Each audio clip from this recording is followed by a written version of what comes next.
है पगला का गए है जी। आप पगलाए नहीं। सब धान उन मैंने अब काटे के समय आगे आप कह रहे हैं कि बाहर दिखा है। हम जा रहा था छोड़ छाड़ के काय की खेती कर रहे हैं मुखिया जी। हाँ। बोले खाद दे रहे हैं, बीबे करीबे तेल दे रहे हैं, कीटनाशक हर चीज का कोई फायदा ना। तो यहाँ रह के मटिया खाएंगे चाहते हैं बाहर। अच्छा मैंने समस्या आपका ही है।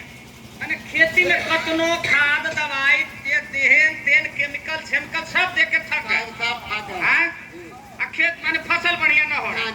यही छोड़ के अब आप खेती बंद कर देना। जी जा रहे हैं, गाड़ी है मुखिया जी। सुनिए कल्लू भाई, देखिए हमारा बात मानिए, अब खेती करिए बाकी बिना खाद और दवाई के करिए।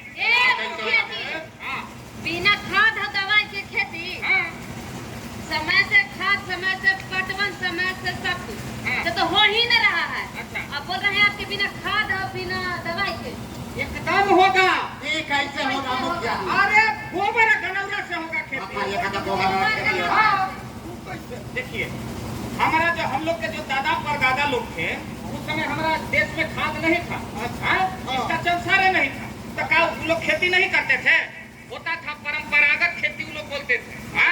हाँ ये था कि उस समय उत्पादन कम होता था। अब जैसे कट्ठा में 2 मन के जगह पर आध मन हो रहा है, ऐसा कम उत्पादन होता था।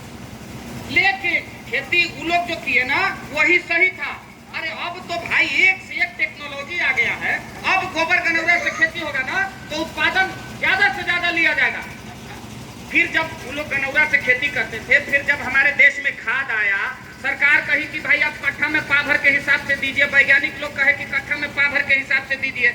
यहाँ किसान लोग दिए तो देखे कि अरे पैदा बढ़िया हो रहा है, तो लोगों को लगा कि अरे यार पा भर दे रहे हैं तो इतना हो रहा है तो लाओ 1 किलो देते हैं। धीरे धीरे लोग खाद का मात्रा बढ़ाते चले गए। स्थिति आज ये हुआ 2 किलो 4 किलो 5 किलो। आज स्थिति है कि हम लोग बोड़े के बोड़े बीघा में खाद दे रहे हैं, फिर भी पैदा हो रहा है नहीं हो रहा है। इसके पीछे कारण जानते हैं क्या है? हम लोग का सब जमीन खराब हो गया। सब जमीनें खराब हो गया। जमीन खराब हो गया है। अच्छा। हाँ, अब इसको सुधारना है।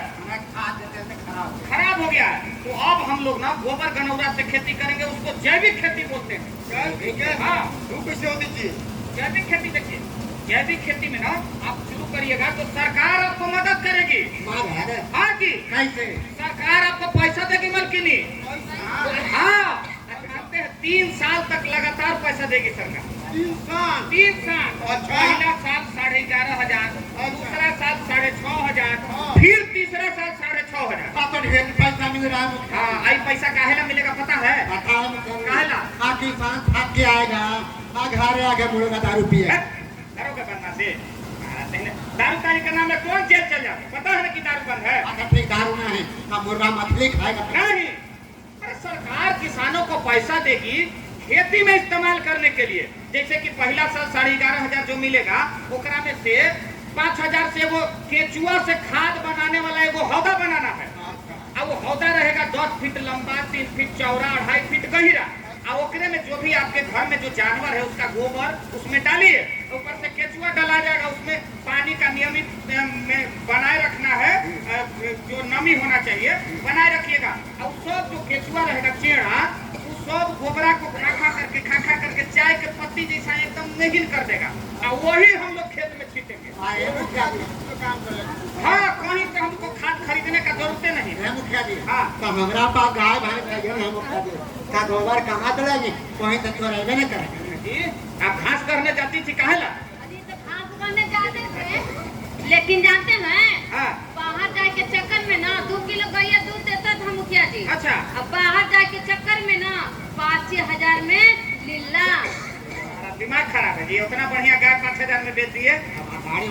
गाड़ी भाड़ा यही सब देखिए। आप कहिएगा कि भाई हमारा घाटा लग रहा है, घाटा सही दिमाग से काम करिए। देखिए आप जैविक खेती शुरू करिए, एगो जानवर खरीद लीजिए। हाँ। मुखिया जी। हाँ। हम जानवर खा देंगे। हाँ। लेकिन गाय भैंस ना खा देंगे। हाँ। हम 2 भैंसा खाएंगे। आपको तो मजाक करने का आदत है ना महाराज। सुनिए, मजाक की बात नहीं है। जैविक खेती हम लोग करेंगे और घर में हमारा जो जानवर है उसका गोबर से हम लोग केचुआ खाद बनाएंगे। 5,000 रुपया में खर्चा हो जाएगा और बाकी जब बचेगा 6,500 ओकरा से हम लोग नीम का तेल हो गया, वेस्ट डिकम्पोजर हो गया, जीवामृत ये सब बनाएंगे। इसके लिए हम लोग को सरकार के तरफ से आप लोगों को सब बोतल में जैविक खाद उपलब्ध करवाया जाएगा। जैसे ब्रोम हो गया, जो डीएपी हम लोग देते हैं ना, तो डीएपी अब नहीं देना, उसके जगह पे जैविक खाद का हम लोग इस्तेमाल करेंगे। हमारा को सवाल है, सुनिए ना, एक चीज और है कि जो जैविक खेती हम लोग शुरू करेंगे तो हमारा जमीन है, ये है, सरकार हम लोग को जैविक खाद दवाई खरीदने के लिए पैसा दे ही देगा।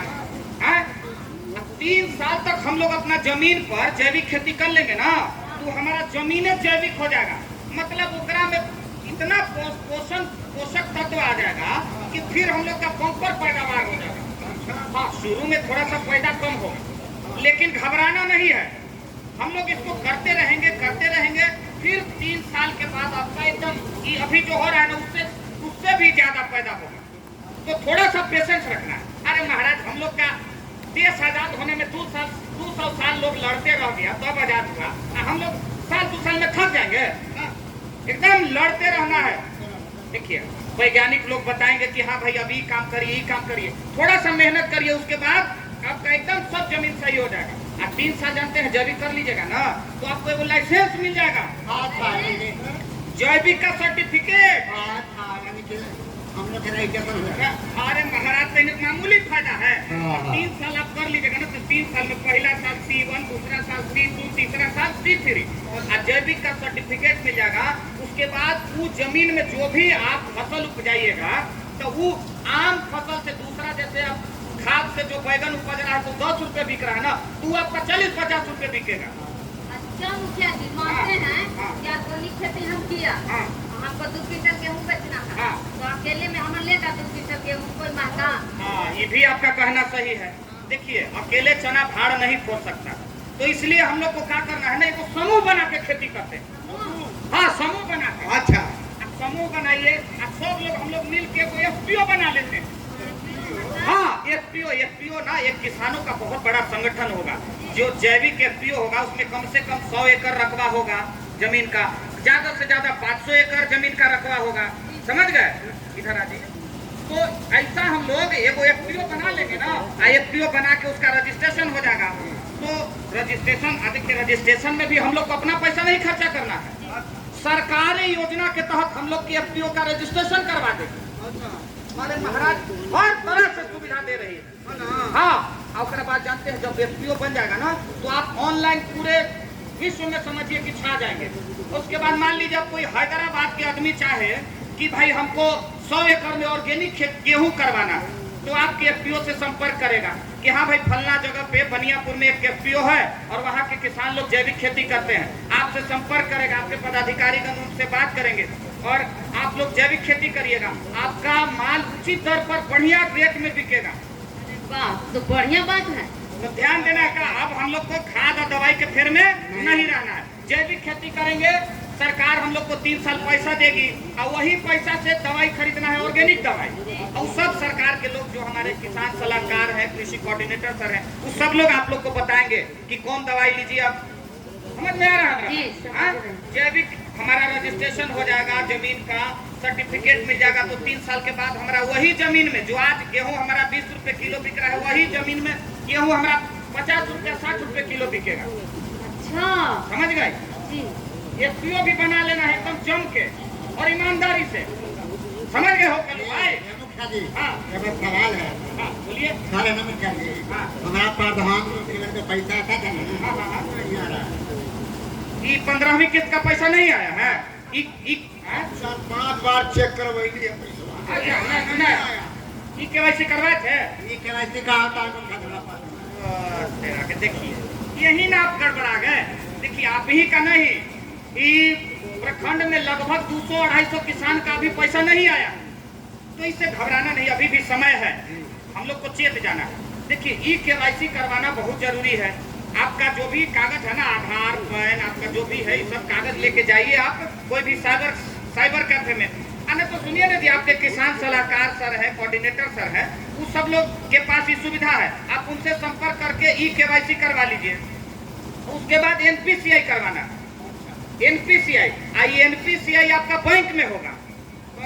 हाँ, बैंक में काम करना है। एगो ई KYC करवाना है जो साइबर कैफे में या फिर आपके किसान सलाहकार सर है, कोऑर्डिनेटर सर है, ये लोग कर देंगे। और दूसरा काम NPCI करवाना है, समझ गए?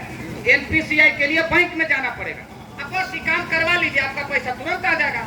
ये चीज आओ है भाई जी, अगर अभी नहीं करवाइएगा ना तो फिर भविष्य में आपका कभी पैसा नहीं आ पाएगा। इसलिए थोड़ा सा जागरूक होके सब चीज जो जिन भी किसान बंधुओं का प्रधानमंत्री सम्मान योजना वाला किसान सम्मान का पैसा नहीं आया है, सब लोग अपना KYC और NPCI करवा लीजिए। एक और उपाय है, अगर मान लिया बैंक में NPCI नहीं हो रहा है ना तो आप लोग पोस्ट ऑफिस में खाता खुलवा लीजिए। पोस्ट ऑफिस में तो ठीक है, खुलवा लो। ऑफिस में इंडियन पोस्ट पेमेंट बैंक के कार्ड वाला खाता खुल रहा है, और वो कार्ड वाला खाता खुलवा लीजिएगा ना तो आपका NPCI करवाने का कोई झंझटे नहीं, कोई जरूरत ना है।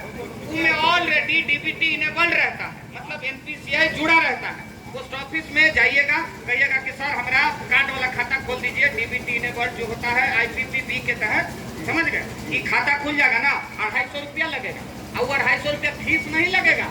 वो भी पैसा आपके खाते में जमा रहेगा मलकिनी। अच्छा, समझ गई? समझ रहे हैं। ये गाँव में गरीब बड़ा सुनना ये मुखिया जी, मारे उरे कहा है दिन? हाँ मारे हैं। सब महाराज लड़ाई झगड़ा मत करिए। मुखिया जी, हाँ कह रहे हैं हाँ, कि बीज उज मिलेगा। काहे नहीं मिलेगा महाराज? कृषि विभाग के तरफ से हर तरह का सुविधा है। अभी रबी वाला बीज का ऑनलाइन आवेदन कर दीजिए, ये आपका चना, मसूर, गेहूँ, मक्का, ये सब का बीज मिलेगा। समझे? समझ रहे हैं। क्या लगाना चाह रही हैं? मकई लगाएंगे। हाँ मकई लगाइए, बढ़िया बात है। मुखिया जी, हाँ, एकरा ले देखिए, आप ऑनलाइन आवेदन कर दीजिएगा तो आपको कम दाम पर बढ़िया क्वालिटी वाला बीज मिल जाएगा। अब बात बताएं मुखिया सब जी। मुखिया कहते जी, हैं कि तमिलनाडु या चेन्नई जाएंगे, कहाँ जाएंगे। मुखिया जी, हाँ कह रहे हैं हाँ कि धान हमारे पास क्या है, हाँ, ना वो हार्वेस्टर मिलेगा। चंदन भाई, काहे नहीं मिलेगा? चंदन भाई, काहे लोग 18 तारीख आज 11 हो गया ना जी। देखिए कल ही से उसका साइट चालू होने वाला था। अच्छा, हाँ, बिहार सरकार का जो यांत्रिकरण योजना है, जिसके तहत यंत्र मिलता है, खेती का सामान मिलता है, उन सब को खरीदने के लिए 10 तारीख से ही ऑनलाइन आवेदन शुरू है। तो उन्हें वो ऑनलाइन आवेदन कर दीजिए, 110 प्रकार के सामान मिलेगा हमारा। 110 प्रकार के। और एक खुरपी कुदारी से लेके बड़का हार्वेस्टर जो देखते हैं ना, खेत में धान काटता है, सब सामान मिल रहा है। तो आपको जो सामान चाहिए उसके लिए आप आवेदन कर दीजिए, आपके कागज पत्र का जांच होगा, उसके बाद परमिट बनेगा और आप डीलर से जाके संपर्क करके खरीदिए, वो भी अनुदानित दर पर। मान लीजिए 1 लाख के सामान होगा तो उससे हर सामान पे 20%, 40, 50, 80% तक अनुदान है, जो सामान जैसा है उस आधार पे। तो आप पता कर लीजिएगा, आपके किसान सलाहकार है, कोऑर्डिनेटर सर है, तो इन लोगों के संपर्क में रहिए, समझे? आप समझ गए मुखिया जी। हाँ। अब हम बाहर ना जाएंगे, पंजाब हरियाणा जाना बंद। देखिए भाई जी, हम लोग कितना गलती कर रहे हैं। सरकार हम लोग के लिए, कृषि विभाग कितना योजना चला रहा है, बस खाली थोड़ा सा जागरूक नहीं है, इस वजह से हम लोग छूट जा रहे हैं। जानकारी के अभाव में। तो कभी क्या करिए ना, समय पर हमारा जो किसान भवन है वहाँ पे जाइए, अगर कोई जानकारी लेना है तो वहाँ पे सलाहकार सर, आपके कोऑर्डिनेटर सर, सब लोग तो वहाँ रहते ही है। वहाँ से जाके जानकारी लेते रहे, बाजारे गए घूमने, एक बार ऑफिस में हो लिए कि सर कोई योजना आया है का, अपने अगर होगा देवालों पे सब साटा रहता है, लुकाने छुपाने का बातें नहीं है। समझ रहे हैं? ना जाएंगे मुखिया जी। एकदम खेती करिए। देखे थे महाराज, कोरोना में कितना धंधा सब बंद हो गया था, हम ही लोग का खेती बाड़ी नहीं वो जिंदा था। ये बात सच्चाई है। अब आप कहते हैं कि खेती बाड़ी छोड़ देंगे, घबराना नहीं है, एकदम एमल के नहीं, इनको बांध के रखिए। बांध के रखेंगे।